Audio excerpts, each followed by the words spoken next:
నమస్తే, నేను మీ జర్నలిస్ట్ పండరి.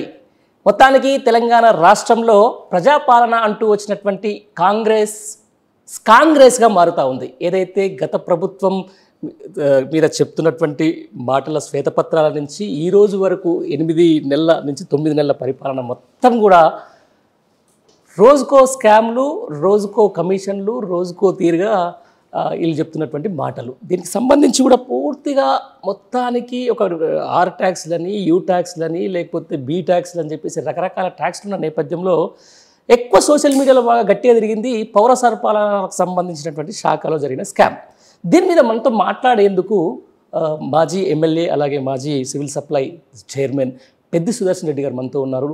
ఆయన గత కొద్ది రోజులు ఈ సివిల్ సప్లైకి సంబంధించిన దాంట్లో సోషల్ మీడియాలకు సంబంధించి అయితే లేకపోతే ఆయన ఒక తీవ్రమైనటువంటి ఆరోపణలు అయితే చేస్తూ ఉన్నారు. దాన్ని అసలు ఏంటి, దాని కథ ఏంటి, దాని కమేమిషి ఏంటి ఆయన అడిగి తెలుసుకునే ప్రయత్నం చేద్దాం. అన్న నమస్తే.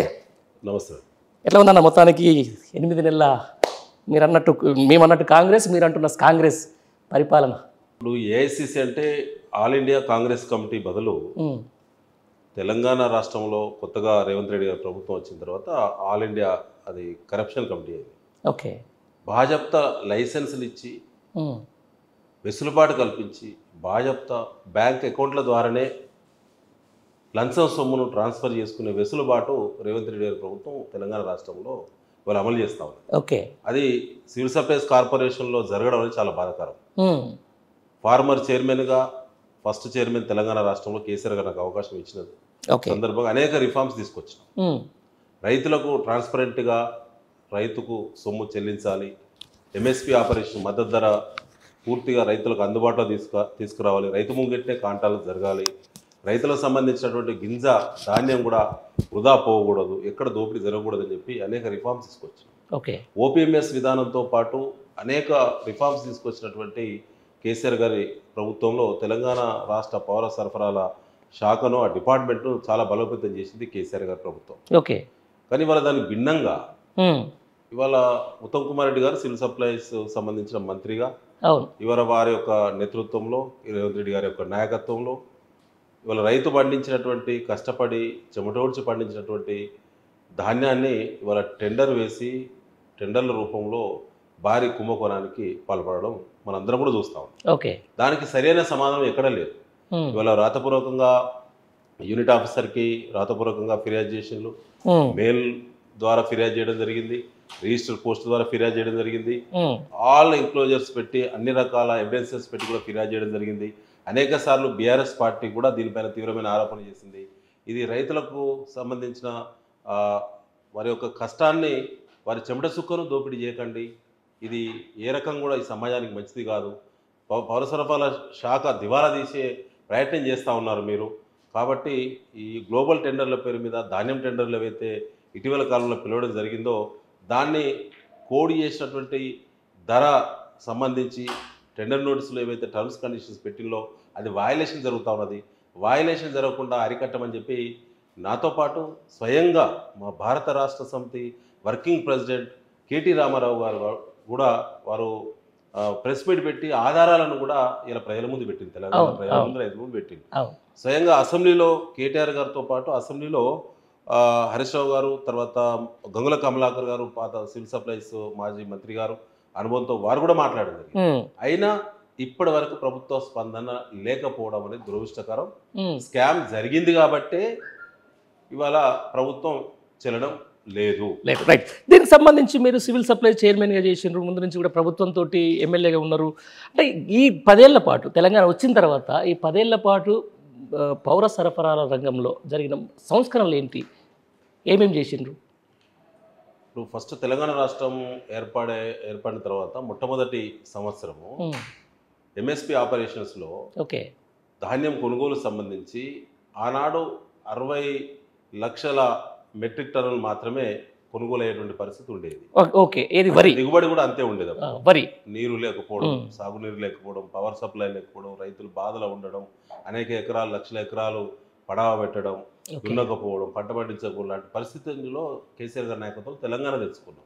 తెచ్చుకున్న తర్వాత అంచెలంచెలుగా ఎదిగి కేసీఆర్ గారి నాయకత్వంలో చిట్ట చివరగా 3 కోట్ల టన్నుల ధాన్యం ఇలా మనం ప్రొడక్షన్ తీసుకొచ్చేటువంటి రాష్ట్రంగా దేశంలోనే #1 రాష్ట్రం పంజాబ్ను కూడా పంజాబ్ను హర్యానాను ఎప్పుడో చాలా సార్లు తలదన్ని మనం అనేక సార్లు కూడా హైయెస్ట్ ఎంఎస్పీ ఆపరేషన్లో ప్రొక్యూర్మెంట్ చేసినటువంటి అనుభవం ఇవాళ కేసీఆర్ ప్రభుత్వంకే ఉన్నది. అంటే అన్ని రేట్లు పంట ఎంఎస్పీ ఆపరేషన్స్లో సక్సెస్ అయినామంటే అన్ని రకాల వసతులు వనరులు కల్పించబడితేనే సాధ్యమవుతుంది. సంస్థలు స్ట్రెంథెన్ చేస్తేనే సాధ్యమవుతుంది. దానికి సంబంధించినటువంటి ఓపీఎంఎస్ విధానంతో పాటు రైతులకు ఆన్లైన్ చెల్లింపులతో పాటు ఎక్కడ కూడా మిస్యూజ్ జరగకుండా జీపీఎస్ సిస్టమ్ కూడా పెట్టి ట్రాన్స్పోర్ట్ విధానంలో గతంలో జరిగే అనేక కుంభకోణాలకు అడ్డుకట్ట వేసి కేసీఆర్ గారి నాయకత్వంలోనే ఆ సంస్థను మరి ట్రాన్స్పోర్ట్లో కూడా చాలా ట్రాన్స్పరెన్సీ తీసుకొచ్చి జీపీఎస్ విధానం పెట్టి ఎక్కడ కూడా మిస్యూజ్ లేకుండా ఇవాళ బ్రహ్మాండంగా జరిగే పరిస్థితి తీసుకొచ్చిన తర్వాత కాంగ్రెస్ పార్టీ ప్రభుత్వంలోకి రావడమే సివిల్ సప్లై శాఖకు దురదృష్టం. అదే అంటున్నా, మొత్తానికి ఇంత మొత్తం హర్యానాని పంజాబ్ను తలదన్నినటువంటి ధాన్యం పండించిన తెలంగాణ రాష్ట్రం ఈ మధ్యకాలంలో అసలు గణనీయంగా ప్యాడీ ఉత్పత్తి పడిపోతుంది. దాదాపుగా మొత్తం ఏమంటారు మళ్ళీ గత ఏదైతే ఆనాటి రోజులు మళ్ళీ తెస్తామన్నట్టు మళ్ళీ పాత రోజులకు వచ్చిన కడుకు వచ్చింది. ఎందుకు కారణం ఎందుకు? పండర్ గారు పాత రోజులు వస్తేటువంటి ఆ సిమ్టమ్స్ ఆ వాతావరణం ఆ చర్చ అయితే పల్లెల్లో జరుగుతూ ఉంది. ఎందుకు జరుగుతుందంటే కరెంటు ఇంటరప్షన్ ఇబ్బంది అవుతుంది ఉంది. తర్వాత క్వాలిటీ పవర్ సప్లై లేదు, ఎప్పుడు వస్తుంది ఎప్పుడు పోతుందో తెలియటం లేదు. అన్నిటికంటే ఎక్కువ ఇవాళ సాగునీటి ప్రాజెక్టులను సరైనటువంటి పద్ధతిలో ప్రాధాన్యత క్రమంలో సాగునీటి ప్రాజెక్టులను నడపడంలోనే ప్రభుత్వం కాంగ్రెస్ పార్టీ ప్రభుత్వానికి చిత్తశుద్ధి లేదందామా అసలు అవగాహన లేదందామా అనేది ఆలోచించే పరిస్థితి వచ్చింది. దాంతో పాటుగా ఇవాళ కేటీఆర్ గారు మొన్న అన్నారు జగిత్యాలలో 16 లక్షల ఎకరాల సాగు విస్తీర్ణం తగ్గడం బాధాకరమైన వాస్తవం. 16 లక్షల ఎకరాల సాగు విస్తీర్ణము ఇవాళ వానాకాలం పంటకి తగ్గడం అనేది చాలా బాధాకరం గతంతో పోలిస్తే. ఎందుకు తగ్గింది? గత 7-8 సంవత్సరాలలో ఉన్నటువంటి సాగు విస్తీర్ణం ఇవాళ ఒకేసారి ఎందుకు పడిపోయింది? రైతు బంధు వద్దు, రైతు భరోసా ముద్దు అన్నారు. రైతు భరోసా ఎగ్గొట్టారు. రుణమాఫీ పేరు మీద రైతులను నయవంచన గురి చేస్తా ఉన్నారు. బ్యాంకుల చుట్టూ పిఐసిల చుట్టూ తిరిగి రైతులు చెప్పులరిగిపోతున్నాయి. ఇలా రైతులు చిన్న ఇప్పుడు ఒకటి ఆలోచించాలి పండర్ గారు, రైతులు వ్యవసాయాన్ని భూమిని మాత్రమే నమ్ముకుంటారు. వాళ్ళు వీలైనంత వరకు చదువుకున్న వాళ్ళు ఉంటారు, నిరక్షరాస్యులు కూడా ఇలా వ్యవసాయం చేసే కష్టపోతులు చాలా మంది ఉంటారు. వారికి ప్రతిదీ ఎంట్రీ చేయడము, ప్రతి పేపర్ ట్రాన్సాక్షన్ చేయడము, అన్ని రకాల ఆధారాలు అన్ని రకాల సమర్పించడం లాంటి సబ్జెక్టు ఓసారి లేకపోవచ్చు కాక చిన్న చిన్న మిస్టేక్స్ ఉండొచ్చు. ఆ ఊరికి పోయి రైతు ఎవరు, పలానా పేరు, ఆ ల్యాండ్ ఎవరిది, పంట ఎవరిది, రుణం ఎవరు తీసుకున్నది అడుగు తెలియదా? కానీ దానికి ఎన్ని కొరీలు పెడుతున్నారంటే ఇవాళ రైతులకు సంబంధించిన ఒక చిన్న చిన్న స్పెల్లింగ్ మిస్టేక్ ఉంటే కూడా స్పెల్లింగ్ మిస్టేక్ ఉంటే కూడా ఆపేస్తున్నారు. రుణమాఫీ ఆపేస్తున్నారు, రైతు భరోసా ఆపేసిండు, ఆర్డబ్ల్యూ రుణమాఫీ పేరు మీద డైవర్ట్ చేసిండు. కాబట్టి రైతుల్లో భరోసా లేదు. నీ రైతు భరోసా ఇచ్చే దేవుడెరుగు, నీ మీదనే భరోసా లేదు రైతుకు. కాబట్టి 16 లక్షల ఎకరాలు ఇవాళ సాగు విస్తీర్ణం పడిపోయింది కదా. దానికంటే బెస్ట్ ఎగ్జాంపుల్ ఇంకేం కావాలి? ఏ సర్వే కావాలి? ఇదే అంటున్నాను. అంటే మొత్తానికి రైతు రుణమాఫీకి సంబంధించి 31,000 కోట్ల నుంచి ఈరోజు 18,000 కుదించడంలో అంటే ఇది దురుద్దేశపూర్వకంగా 31,000 కోట్లు కూడా వచ్చింది. యాక్చువల్గా కేసీఆర్ గారు 2 సార్లు రుణమాఫీ చేశారు. 2 సార్లు కేసీఆర్ గారు రుణమాఫీ చేస్తున్నప్పుడు ₹1,00,000 లోబడి ఉన్న వాళ్ళందరికీ చేస్తామని కేసీఆర్ గారు ప్రభుత్వం చెప్పింది. అన్కండిషనల్ జరిగింది కూడా. చెప్పినప్పుడు ఆనాడు ఎలాంటి కండిషన్స్ లేవండి. జస్ట్ బ్యాంకర్ దగ్గర రుణము ఏ పర్పస్ కోసం తీసుకున్నారు అంతే. అంటే రైతులకు సంబంధించిన పంట పెట్టుబడి రుణం అంటే చాలు. పెట్టుబడి రుణం అంటే మాఫీ చేసినాం. ఈవెన్ గోల్డ్ పెట్టి కూడా మన తెలంగాణలో ఒక ఆచారం ఉందండి. సహజంగా పెళ్లిళ్ళు పేరెంటాలకు గోల్డ్ కొంటారు. తర్వాత రేపు ఆపద వచ్చినప్పుడు లేదా పంట రుణం ఎక్కువ కావాల్సినప్పుడు గోల్డ్ పెట్టి రుణం తీసుకుంటారు పంట కోసం. దాన్ని గోల్డ్ రుణాలు కూడా ఆనాడు కేసీఆర్ గారు మాఫీ చేసిండు. ఇవాళ గోల్డ్ రుణానికి కొట్టిళ్ళు గద్దెనెక్కిన తర్వాత 4,000 కోట్లు అంటే 45,000 కోట్లు అవసరం ఉంటుంది. రేవంత్ రెడ్డి గారు ఇచ్చిన మాట ప్రకారంగా 45,000 కోట్లలో 4,000 కోట్ల పైబడినటువంటి గోల్డ్ రుణాలను ఎగ్గొట్టిళ్ళు. అంటే ఇంకా 41,000 కోట్లు కట్టాలి రుణమాఫీకి. 41,000 కోట్లలో వాళ్ళు ఏం చేసిళ్ళు, రేషన్ కార్డు ప్రామాణికం కాదని ముఖ్యమంత్రి అంటాడు, రేషన్ కార్డు ప్రామాణికం కాదని అందరూ అంటారు. కానీ అమలు మాత్రం రేషన్ కార్డు ప్రామాణికం. భార్యాభర్తలకు, కొడుకుకు, బిడ్డకు కనుక రుణం ఉంటే ఒకరికి మాత్రమే ఇలా మాఫీ చేస్తానని చెప్పి అట్లా 41,000 కోట్ల నుంచి 31,000 కోట్లకు పడేసిండు. 31,000 కోట్లు రాసి ఉమ్. రేవంత్ రెడ్డి గారి పెద్ద ఫుల్ పేజీ యాడ్ Ad కూడా, ఆయన ఎంత పొడుగుంటాడో అంత పొడుగు యాడ్ ఇచ్చి 31,000 కోట్లు మాఫీ చేస్తారని రాసి ఇవాళ 31,000 కోట్ల బదులు ఇవాళ మళ్ళీ 18,000 కోట్ల వరకే. ఇక్కడ మొదటి విడత 6,000 కోట్లు చేసిందండి, రెండో విడత 6,000 కోట్లు చేసిండ్రు, మళ్ళా 15 ఆగస్టు కూడా 6,000 కోట్లకే పరిమితమై ఇలా డ్రామాలు చేస్తా ఉన్నారు. అంటే 18,000 కోట్లతోటే మమ అనిపించుకునేటువంటి ఒక భారీ కుట్ర జరుగుతున్నది. ఇదేందని చెప్పి అడిగితే ఏమంటున్నారు, నీకు ఆధార్ కార్డులో నంబర్ తేడా ఉన్నది, 2 బ్యాంకుల్లో రుణం తీసుకున్నావు, నీ కొడుకు అమెరికాలో ఆస్ట్రేలియా ఉంటే వీసా ఉన్నది మీకు మీ ఫ్యామిలీలో. సో ఇవన్నీ తర్వాత ఈ ఇల్లు రుణానికి ఇంట్లో గ్రామీణ ప్రాంతాల్లో ఇల్లు కట్టుకోవడానికి సంబంధించిన రైతులు 2 లక్షలు 3 లక్షలు 5 లక్షలు రుణం తీసుకోవాలంటే ఐటీ దాఖలు చేయాలని ఉంది. కాబట్టి ప్రైవేట్ బ్యాంకుల్లో ఐటీ దాఖలు చేయడం లేదా కమర్షియల్ బ్యాంకుల్లో ఇంటి గృహ నిర్మాణం కోసం ఊళ్ళో ఉండే ఒక 2 ఎకరాల రైతు ఐటీ దాఖలు చేసినంత మాత్రాన ఇవాళ దాన్ని కూడా కండిషన్ పెడితే వాళ్ళకు కూడా ఇనెలిజిబుల్ చేసేది. ఒక రైతు పేరు 2 సార్ల లిస్టులో కనుక ఒకవేళ పొరపాటున ఉంటే తన పైన నిషేధం పెట్టడం, ఇట్లా ఈ రకంగా చూస్తే ఏంటంటే ఇవాళ తెలంగాణ రాష్ట్రంలో అర్హులైన రైతుల్లో రుణమాఫీ కేవలం 40% కూడా దాటడం లేదు. ఇది సత్యం. రేపు 15 తర్వాత కూడా పూర్తి స్థాయిలో మనకు ఒక క్లారిటీ వచ్చే అవకాశం ఉంది. దాంతోపాటు అన్న ఇప్పుడు సివిల్ సప్లై రంగానికి వస్తే మీరు మొన్న ఈ ప్రభుత్వం వచ్చిన తర్వాత నిర్వహించిన గ్లోబల్ టెండర్ల పైన తీవ్రమైన ఆరోపణలు చేస్తూ ఉన్నారు. ఎందుకు? అప్పుడు 8 ఏళ్ళకి ఏం పెద్ద జరిగింది? ఇప్పుడు 35 లక్షల మెట్రిక్ టన్నుల ధాన్యం గతంలో కేసీఆర్ గారు ప్రభుత్వం ఉన్నప్పుడు రైతులకు మద్దతు ధర చెల్లించి 3 రోజులనే ఓపీఎంఎస్ విధానం ద్వారా రైతుల ఖాతాలో డబ్బులు వేసి ఆ ధాన్యాన్ని కొనుగోలు చేసి మిల్లర్లకు మిల్లింగ్ కోసము మిల్లర్లకు ఇచ్చారు. ఈ లోపు ఎన్నికలు జరిగినాయి. ఎన్నికల సందర్భంగా కేసీఆర్ గారి ప్రభుత్వం కూడా ఎన్నికల ముందు టెండర్లకు ఆహ్వానించమాట వాస్తవం. దాన్ని రాష్ట్రంలో ఉండేటువంటి ట్రేడర్సు లేదా పెద్ద మిల్లర్సు ఇక్కడ స్థానికులు దాన్ని తీసుకునేటువంటి వెసులుబాటు కల్పించడంతో పాటు టర్మ్స్ కండిషన్స్ చాలా తీవ్రంగా పెట్టిండ్రు. అంటే డబ్బులు ముందే ఎక్కువ మొత్తంలో డిపాజిట్ చేయాలి ప్రభుత్వానికి, ఎందుకంటే ఇంట్రెస్ట్ తెచ్చి రైతుకు మద్దతు ధర చెల్లిస్తారండి. ప్రభుత్వం దగ్గర డబ్బులు నిల్వ ఉండేవి కదా, కాబట్టి అవన్నీ మీద పడకుండా ఏంటంటే ఇలా ప్రభుత్వము ధాన్యం కొనుగోలు సందర్భంగా నిల్వ చేసిన గోడాం ఛార్జ్తో పాటు ట్రాన్స్పోర్ట్తో పాటు హమాలీతో పాటు మొత్తం ఖర్చు ఎంత అయిందని లెక్కలేసి మినిమం దీని పైన వస్తేనే తీసేయాలని చెప్పి ఆనాటి కేసీఆర్ గారి క్యాబినెట్ నిర్ణయించింది. సో ఆనా టెండర్లు అప్లోడ్ చేసిన తర్వాత అనేక మంది టెండర్లో పార్టిసిపేట్ చేసిండ్రు. చేసిన తర్వాత ఈలోపు కాంగ్రెస్ పార్టీ అప్పుడు ఫిర్యాదు చేసింది. ఫిర్యాదు చేసిన తర్వాత లేట్ అవుతుంటే నిర్ణయం తీసుకోక ముందే ఎన్నికల కోడ్ వచ్చింది. ఎన్నికల కోడ్ వచ్చింది కాబట్టి టెండర్ల ప్రక్రియ ఆగిపోయింది. ఆ తర్వాత కాంగ్రెస్ పార్టీ ప్రభుత్వం వచ్చింది. వచ్చిన నెల రోజులకే గ్లోబల్ టెండర్ల డ్రామా కొత్త సినిమా తీసిండ్రు. దానికి రేవంత్ రెడ్డి గారు వారికి ఉత్తమ్ కుమార్ రెడ్డి గారి యొక్క నాయకత్వంలో బ్రహ్మాండ కొత్త సినిమా తీసిండ్రు.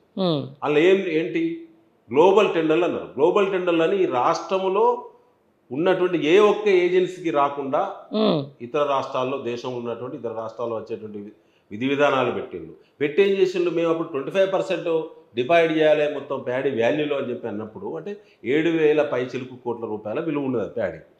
మేము 25% డిపాజిట్ చేయాలని ఆనాడు బీఆర్ఎస్ ప్రభుత్వం కండిషన్ పెడితే ఇవాళ వాళ్ళు ఏం చేసిండ్రు 5% డిపాజిట్ చేస్తే చాలు అని కండిషన్ పెట్టిండ్రు. అట్లా పెట్టుబడిదారులకే దాసోహం అయింది. ఆ తర్వాత ఏం జరిగింది, మొత్తం యావరేజ్ అనేక లాట్ల 15 లాట్స్గా వారు మొత్తం కలిసి పెట్టడం జరిగింది. అన్ని లాట్ల యావరేజ్ రేటు మొత్తం చూస్తే 2,007 రూపాయలు పర్ క్వింటా. అంటే 20,070 రూపాయలు మాత్రమే మెట్రిక్ టన్. దాని బదులు ఇవాళ క్వింటాల్కి 2,007 రూపాయలు యావరేజ్ పడితే అన్ని లాట్స్ కలిపి రాష్ట్రంలో 35 లక్షల మెట్రిక్ టన్నుల గ్లోబల్ టెండర్ల విలువ. అగ్రిమెంట్కి అంతకే చేసుకున్నారు. టెండర్ నోటీసు టర్మ్స్ కండిషన్ చూసినా ఇవాళ బహిర్గతమే. అగ్రిమెంటు అదే వాల్యూ చేసుకొని అదే ధరకు టెండర్ కోడ్ చేసి కండిషన్ ఏంటి, ముందు bidder Telangana civil supplies corporation డబ్బులు చెల్లించాలి దశల వారీగా, మొత్తంగా 90 డేస్లో ఆ ప్రక్రియ ముగించబడాలి.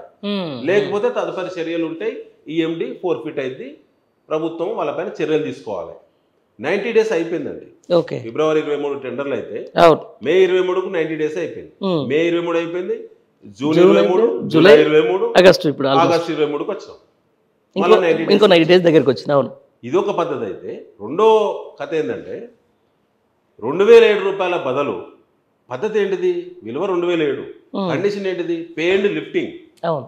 అంటే బిడ్డర్ ఎవరైతే ఉన్నారో 4 ఏజెన్సీలు బిడ్డర్స్ వాళ్ళు టెండర్లు వాళ్ళకు వచ్చినాయి. మొత్తం కలిసి 1,832 మిల్లర్ల దగ్గర ఈ ధాన్యం నిల్వ ఉన్నది. ఆ ధాన్యం అక్కడ నిల్వ ఉన్నట్టు డిఎం సివిల్ సప్లైస్ డిఎస్ఓ ధృవీకరణ చేసిండు. కార్పొరేషన్ ఎండి గారు కమిషనర్ గారు ఒకరే, వారు టెండర్లు అధికారికంగా ఖరారు చేసిండు. పే అండ్ లిఫ్టింగ్ అంటే బిడ్డర్ ముందు ప్రభుత్వానికి డబ్బులు కట్టాలి, సమ్ వాల్యూ. ఆ వాల్యూలో ఎన్ని మెట్రిక్ టన్నుల ధాన్యం రిలీజ్ చేయాల్సి వస్తే ఆ వాల్యూ ప్రకారంగా దానికి ఆర్ఓ ఎండి గారు ఆర్ఓ రిలీజ్ చేయాలి. మిల్లర్ దగ్గర ధాన్యాన్ని లిఫ్ట్ చేసుకొని పోవాలి. ఆ లిఫ్ట్ ఏ విధంగా చేసిన అనే వివరాలు కూడా మళ్ళీ ప్రభుత్వానికి సమర్పించాలి, వాహనాల నంబర్లతో సహా. ఇది టర్మ్స్ కండిషన్లు చాలా స్పష్టంగా ఉన్నదండి. అంటే దానికి ఎట్లా లిఫ్ట్ చేస్తున్నామని అని చెప్పంటే అలా రాతపూర్వకంగా ఇస్తున్నాం. బల్క్ లిఫ్ట్ అంటారు. బల్క్ లిఫ్ట్ అంటే అర్థం కాలే. బల్క్ లిఫ్ట్ అంటే ఏంటో ఉత్తమ్ కుమార్ రెడ్డి గారు చెప్పారు, ముఖ్యమంత్రి గారు ఇప్పటివరకు స్పందించారు, కమిషనర్ గారు ఒకనాడు కూడా బయటకు వచ్చి మాట్లాడరు, పోయి మాట్లాడే ప్రయత్నం చేస్తే అపాయింట్మెంట్ ఇవ్వరు. ఇలా 2,007 రూపాయల బదులు ఏం చేస్తున్నారంటే ధాన్యం లిఫ్ట్ చేయకుండా మిల్లర్ల మెడపై కత్తి పెట్టి, చెప్తే వినని మిల్లర్ల మీద 6A కేసులు పెట్టి, క్రిమినల్ కేసులు పెట్టి, వాళ్ళ దగ్గర అదనంగా డబ్బులు 2,230 రూపాయలు పర్ క్వింటాలు బాజప్తా అకౌంట్ల ద్వారానే వసూలు చేస్తున్నారు. అకౌంట్ ట్రాన్స్ఫర్ చేస్తా ఉన్నారు. మొత్తం గవర్నమెంట్ కాదు, బిడ్డర్ వసూలు చేస్తా ఉన్నారు. మిల్లర్ దగ్గర నుంచి బిడ్డర్ వసూలు చేస్తా ఉన్నారు. మిల్లర్ దగ్గర నుంచి బిడ్డర్ వసూలు చేసి బిడ్డర్ 2,230 రూపాయలు వసూలు చేస్తా ఉన్నారు. 2,007 బదులు 223 రూపాయలు per quintal into 35 lakhs metric tons. మొత్తం 780 కోట్ల రూపాయలు అదనంగా వసూలు చేస్తున్నారు ఒక ప్యాడీ టెండర్ల పైన. అది నేరుగా గవర్నమెంట్ కి వస్తుందా? నంబర్లు కూడా ఇచ్చినాం. అది నేరుగా గవర్నమెంట్ కి వస్తుందా లేకపోతే ఉత్తమ్ కుమార్ రెడ్డి గారికి వస్తుంది? టెండర్ ఎవరికైతే వచ్చిందో వారు వసూలు చేసి మళ్ళీ గవర్నమెంట్ దగ్గర రేటు కోడ్ చేసి అగ్రిమెంట్ ఖరారు చేయబడ్డ 2,007 చొప్పున మాత్రమే మళ్ళీ గవర్నమెంట్ కి సివిల్ సప్లైస్ కార్పొరేషన్ కు బిడ్డర్ కడతారు. కట్టిన తర్వాత ఎండి సివిల్ సప్లైస్ కార్పొరేషన్ గారు ఆర్ఓ రిలీజ్ చేస్తున్నాడు, రిలీజ్ ఆర్డర్. ఈ తతంగం. దీనికి సంబంధించిన ఆధారాలు అన్నీ ఇచ్చినాము, మిల్లర్లు చెల్లించినటువంటి రిసిప్ట్స్ ఇచ్చినాము, ఏజెన్సీ అకౌంట్లలో ఎట్లా డబ్బులు పడుతున్నాయో ఇచ్చినాము. తర్వాత వారికి ప్రత్యేకంగా వారికి మెయిల్ ద్వారా కంప్లైంట్ చేసినాము, రైటింగ్లో కంప్లైంట్ చేసినాము, ప్రెస్ మీట్లు పెట్టినాము. స్వయంగా మా బీఆర్ఎస్ వర్కింగ్ ప్రెసిడెంట్ కేటీఆర్ గారు తెలంగాణ భవన్లో ప్రెస్ మీట్ పెట్టి ఇప్పటికి 2 నెలల 10 రోజులు అవుతుందండి. సమాధానం వచ్చిందా? ఇప్పటివరకు ఏమైనా చెప్పిర్రా? సమాధానం లేదు, అసలు ఎలాంటి అక్విడెన్స్ ఇవ్వటం లేదు. పోనీ ఇన్నిసార్లు ప్రెస్ మీట్లు కూడా నిర్వహించారు మీరు అన్నట్టు సివిల్ సప్లై మంత్రి. ఎప్పుడన్నా దీని గురించి ఇప్పుడు వచ్చిన మీరు చేసిన ఆరోపణల మీద అయితేనేది ఎక్కడైనా లేదు ఇది కాదు అని చెప్పిండా? అంటే విలేకరులు ప్రశ్న ఒకటి అడిగితే ఆన్సర్ ఆయన ఒకటి చెప్తున్నాడు. అంటే ఇది తప్పదాడు ధోరణి, వ్యవహారం, తప్పించుకునే ప్రయత్నం, ఎస్కేపిజం. ఎట్లా ఈ సమస్యలకి వెళ్ళి బయటపడాలనేటువంటిది తప్ప. మళ్ళీ ఇంకోటి ఏంటంటే కొద్దిగా కుంభకోణం జరుగుతుందని చెప్పి వ్రాతపూర్వక ఫిర్యాదు చేస్తే చిత్రం ఏంటంటే బిడ్డర్స్ మీద చర్యలు తీసుకోవాల్సినటువంటి ప్రభుత్వము ఇలా బిడ్డర్స్కి ఒకసారి ఎక్స్టెన్షన్ ఇచ్చిండ్రు, మళ్ళీ 2 నెలలు. 2 నెలలు అయిపోయిన తర్వాత మళ్ళీ 3వసారి మళ్ళీ ఒకసారి ఎక్స్టెన్షన్ ఇచ్చిండ్రు వాళ్ళకి, మళ్ళీ వారికే ఎక్స్టెన్షన్ ఇస్తారు. అంటే బాజాప్తా అదనపు డబ్బులు వసూలు చేయడానికి లైసెన్స్ ప్రభుత్వమే ఇస్తున్నది. అందుకే మేము అంటున్నాం కదా, కలెక్షన్ సెంటర్లు ఒక్కొక్క డిపార్ట్మెంట్లో కొన్ని సెంటర్లు ఓపెన్ అయినాయి. అందులో ప్రధానంగా సివిల్ సప్లైస్ డిపార్ట్మెంట్లో 1,832 మిల్లుల దగ్గర కలెక్షన్ సెంటర్లు ప్రభుత్వమే లైసెన్సులు ఇచ్చి వసూలు చేస్తున్నారు. రైట్, ఇది అందరికీ తెలిసిన విషయం. ఎందుకంటే ఉమ్మడి నల్గొండ జిల్లాకు సంబంధించి ఏదైతే ఉత్తమ్ కుమార్ రెడ్డి గారు ప్రాతినిధ్యం వహించే నియోజకవర్గాలలో ఎక్కువ రైస్ మిల్లులు ఉన్నమాట వాస్తవం. కావాలని చెప్పేసి ఇది రాజకీయ దురుద్దేశంతో మా మీద బురద తలుతురు అని చెప్పేసి ఈ రోజు కాంగ్రెస్ పార్టీని ఎట్లా అంటున్నారు. దానికి మీ దగ్గర ఉన్న ఆధారాలు ఏంటి? ఇప్పుడు మంత్రి గారు ఉత్తమ్ కుమార్ రెడ్డి గారు, కమిషనర్ సివిల్ సప్లైస్ గారు పత్రికా సమావేశాన్ని చాలా ఓపికతో నిర్వహిస్తే, వచ్చే క్వశ్చన్స్కు వారు సరైనటువంటి ఆన్సర్ చేస్తే వారి నిజాయితీ నిరూపించుకున్నట్లు లెక్క. తప్పించుకొని తిరిగితే కుదరదు. కనీసం వ్రాతపూర్వకం ఒక నోట్ రిలీజ్ చేయొచ్చు కదా. ప్రభుత్వం పైన ఇన్ని నిందారోపణలు జరుగుతున్నప్పుడు, ఇన్నిసార్లు ఆరోపణలు వస్తున్నప్పుడు ప్రభుత్వ పరంగా ఒక నోట్ ఎందుకు రిలీజ్ చేయలేదు ఇప్పటివరకు సివిల్ సప్లైస్ డిపార్ట్మెంట్? అందుకే దున్నపోతుపై వానబడేట్టే ఉన్నది. బాగా చెప్తేనే వసూలు చేసుకుంటున్నారు. ఓకే. ముఖ్యమంత్రి గారు దీని మీద ఇప్పటి వరకు కూడా కనీసం రివ్యూ పెడతారు 3 సార్లు స్టేట్మెంట్ వచ్చింది, ఒక్కసారి కూడా రివ్యూ పెట్టలేదు. ఇప్పుడు అదే విషయం, ఇది అధికారిక వికేంద్రీకరణ భాగంగా ఇలా సివిల్ సప్లై మొత్తం ఉత్తమ్ కుమార్ రెడ్డి చూసుకుంటే నాకేం సంబంధం అని చెప్పేసి ముఖ్యమంత్రి అంటున్నారు. అది కాదు, ఎవరి డిపార్ట్మెంట్లో ఎవరైనా దున్నుకోవచ్చు, ఎంత దొరుకుతుందో అంత ఏరుకోవచ్చు. ఎవరి డిపార్ట్మెంట్లో వారు దున్నుకోవచ్చు. అదే జరుగుతుంది అనుకోవచ్చు. ముఖ్యమంత్రి గారి డిపార్ట్మెంట్ కూడా ఉన్నాయి కదా, మున్సిపాలిటీ ఉన్నాయి. ఆయన దాంట్లో ఈయన ఏలు పెట్టదు. అవును, ఈయన ఇరిగేషన్ సివిల్ సప్లైలు ఇంకోళ్ళు ఏలు పెట్టద్దు, ఎవరైనా దున్నుకోవచ్చు. ఓకే. అట్లా కాబట్టి ఓలుకోలు సమర్థించుకునే విధానం తప్ప ప్రజల సొమ్ము, రైతుల సొమ్ము. రేపు సంస్థ కింద పడిపోతే రేపు రైతులకు సంబంధించిన మద్దతు ధర కొనుగోళ్ల మీద దీని ప్రభావం పడుతుంది. వేల కోట్ల రూపాయల ట్రాన్సాక్షన్ కదా. దీనిపైన విచారణ చేయడానికి కనీసం ప్రభుత్వ ప్రకటన కూడా లేదంటేనే ప్రభుత్వ పెద్దలే ఇందులో పార్ట్నర్స్గా ఉన్నారు. ప్రభుత్వ పెద్దల యొక్క ఆలోచనల ఫలితమే ఇలా సివిల్ సప్లైస్ డిపార్ట్మెంట్లో జరుగుతున్నటువంటి భారీ కుంభకోణం. ఇంకో మాట చెప్తాను, ఇదో ధాన్యం కుంభకోణం.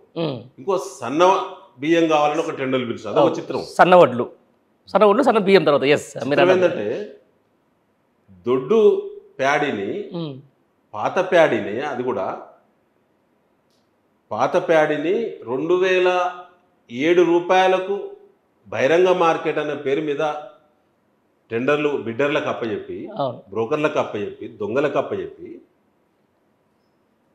మధ్యాహ్నం భోజనం పిల్లల కోసం, స్కూల్ పిల్లల కోసం సన్న బియ్యాన్ని 5,700 రూపాయల క్వింటాల్ చొప్పున టెండర్లు ఫైనల్ చేసినది. 2,007 రూపాయలకు పాత ప్యాడ్ ఇచ్చిండు.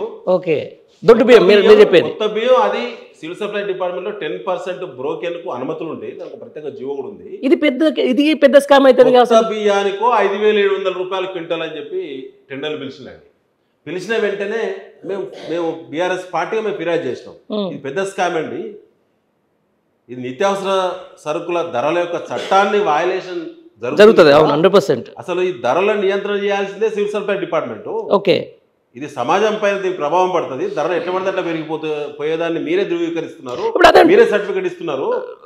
ఇప్పుడు ఏదైతే పిల్లలకు పెట్టే సన్నబియ్యం ఒడ్లు పేరు పెట్టుకొని ఈరోజు సామాన్యుడు కూడా లేకపోతే అంతో ఎంతో కొంచెం మిడిల్ క్లాస్ తినేటువంటి సన్నబియ్యం మీద ఎంతవరకు ప్రభావం చూపిస్తుంది ఇది? నేనేమంటున్నంటే ఇవాళ కొత్త బియ్యము 10% బ్రోకెన్ బియ్యము 5,700 రూపాయలు ఎక్కడ లేదు వాస్తవం. ఇవాళ 4,25 కిలోల బియ్యానికి 4,500 మిగతా క్వాలిటీ బాగా ఫైన్, సూపర్ ఫైన్ అట్లా పోతే.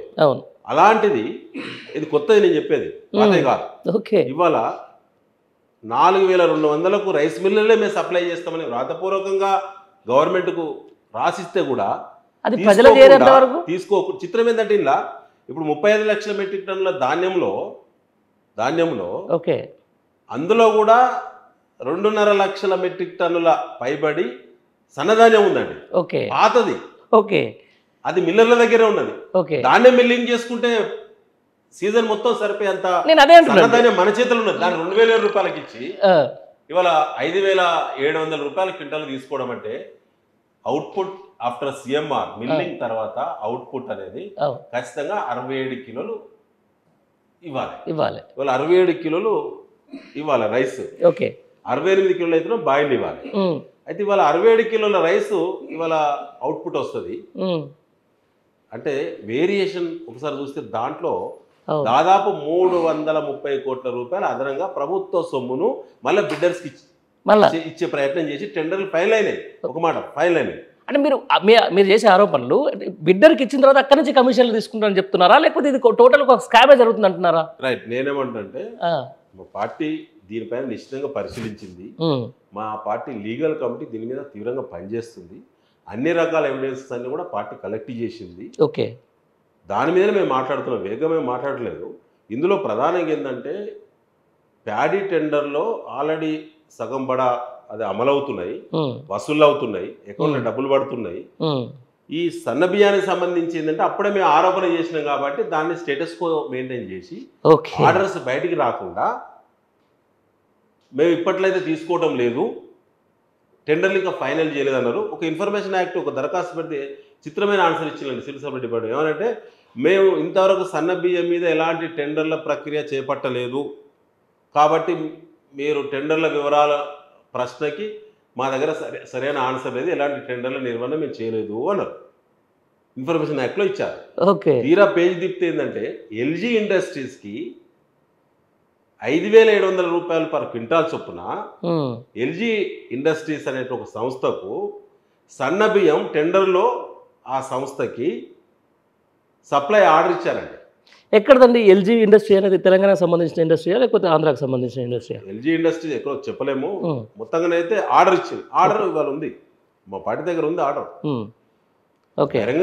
అంటే ఇది ఆర్డర్ ఇస్తారు. మిగతా టెండర్ల ప్రక్రియలో ఇంకో చిత్రం, ఎక్సెప్ట్ ఎల్జీ మీరు చెప్పిన చిత్రాలే ఉంటున్నాయి. ఇంకొక 4 ఏజెన్సీలు సన్నబియ్యం టెండర్లో పార్టిసిపేట్ చేసినాయి. ఆ 4 ఏజెన్సీలు ఏవి అంటే ప్యాడీ టెండర్లు దక్కించుకున్న ఏజెన్సీలే సన్నబియ్యం టెండర్లు కూడా దక్కించుకున్నాయి. 10 పైసల తేడాతో 4 టెండర్లు ఫైనల్ అయినాయి.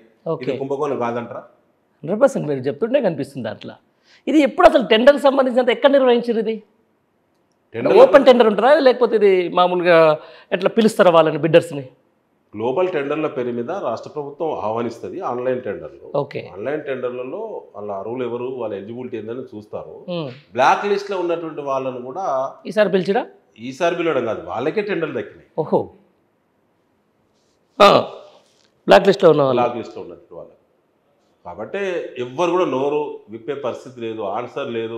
సివిల్ సప్లైస్ భవన్కి వచ్చి బీఆర్ఎస్ పార్టీ రాష్ట్ర పార్టీ రిప్రజెంటేషన్ ఇవ్వాల్సిన దీని మీద పర్టికులర్ సబ్జెక్ట్ అంటే అక్కడ 100 మంది పోలీసులను పెట్టుకొని సివిల్ సప్లైస్ భవన్ రక్షణ పెట్టుకుంటున్నారు. రైట్. ఇదే విషయం మీద మీరు ఇంత జరుగుతుంది మీరు చెప్పినట్టు, ఇటు సన్న ఓట్లకు సంబంధించి అయితే గ్లోబల్ టెండర్స్ అయితేనేది లేకపోతే బ్లాక్ కంపెనీలకు టెండర్లు ఇచ్చే విషయం లేదు. బీఆర్ఎస్ పార్టీ కార్యాచరణ ఏంది భవిష్యత్తులో? తప్పకుండా దీన్ని కేటీఆర్ గారి యొక్క నాయకత్వంలో లీగల్ టీం పనిచేస్తూ ఉన్నది. లీగల్గా తదుపరి చర్య తప్పకుండా చేస్తాం. ఎందుకంటే ఇప్పుడు ప్రభుత్వం ముద్దు నిద్ర వాళ్ళు తింటున్నారు కాబట్టి ఎందుకు ఆపుతలేరు, ఎందుకు ప్రక్రియను ఆపుతలేరు? ఒక్కసారి మధ్యలో సారీ ఫర్ ఇంటరప్ట్. వాళ్ళు మీరు డైరెక్ట్ అసెంబ్లీలో అడిగితే ఎమ్మెల్యేలు అడిగితే సపోర్ట్ చేయలేదు, ఆ తర్వాత మీరు ప్రెస్ మీట్లు పెట్టినా సపోర్ట్ చేయలేదు. ఆ స్కామ్ మీరు బయట తీసుకొచ్చినప్పుడు దాని మీద అసలు మాట్లాడటానికి మంత్రి అది లేదు. మేమేమంటున్నామంటే వాళ్ళు ఇంత బదనమైన కూడా ఎందుకు ముద్దు నిద్ర తీస్తున్నారంటే తెలియక కాదు. ఆల్రెడీ అడ్వాన్స్ డబ్బులు వాళ్ళు ఏజెన్సీల దగ్గర వసూలు అవుతున్నటువంటి డబ్బుల్లో అడ్వాన్స్గా తీసుకున్నారు కాబట్టి దాంట్లో చాలా స్పష్టంగా క్యాబినెట్లో ఉన్నటువంటి ముఖ్యమైన పెద్దలందరికీ కూడా అది ముట్టింది కాబట్టి వాళ్ళ ఏఐసిసి కూడా ఢిల్లీలో చెల్లింపులు జరిగినాయి కాబట్టి అవి తిరిగి కక్కాల్సి వస్తుందని చెప్పి ఈ ప్రక్రియను వాళ్ళు మెడల మీద వేసుకొని ముందుకు తీసుకోబోతున్నారు. రైట్. ఫైనల్ ఒక క్వశ్చన్ అండి. ఇంత చెప్తున్నారు మీరు, అది సివిల్ సప్లై సంబంధించిన దాని మీద ఎన్ని స్కామ్స్ అయినాయని చెప్పేసి అంటూ ఉన్నారు, ప్రతి దాంట్లో మాటదాటు ధోరణి జరుగుతూ ఉందని చెప్తా ఉన్నారు. ఫైనల్లీ ఇదే ఉత్తమ్ కుమార్ రెడ్డి గారు సేమ్ ఇరిగేషన్ మినిస్టర్ కూడా కదా, ఇదే సుంకుశాల సంబంధించిన గోడగూలి దాని మీద ఆయన ఒక మాట మాట్లాడాడు. అంటే ఎంత సమన్వయ లోపం ఉందన్న దాని మీద నేను అడుగుతున్నటువంటి క్వశ్చన్ ఇది.